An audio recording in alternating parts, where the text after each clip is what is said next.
Hello friends, missing numbers నుంచి లేటెస్ట్గా అడిగిన ఒక ఇంట్రెస్టింగ్ క్వశ్చన్ చూద్దామా.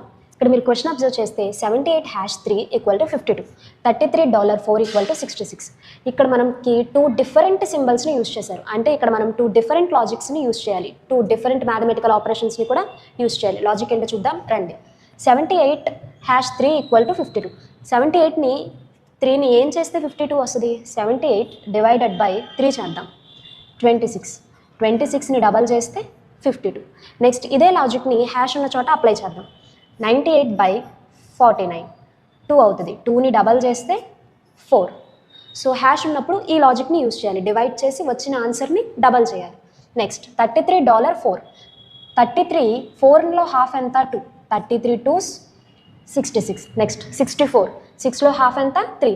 64 × 3 192. అలాగే డాలర్ ఉన్నప్పుడు ఈ లాజిక్ని యూస్ చేయాలి, అంటే హాఫ్ చేసి వచ్చిన ఆన్సర్ని మల్టిప్లై చేయాలి. ఇదే లాజిక్స్ని కింద వీటికి అప్లై చేసి ఆన్సర్ ఏంటో కామెంట్ చేయండి.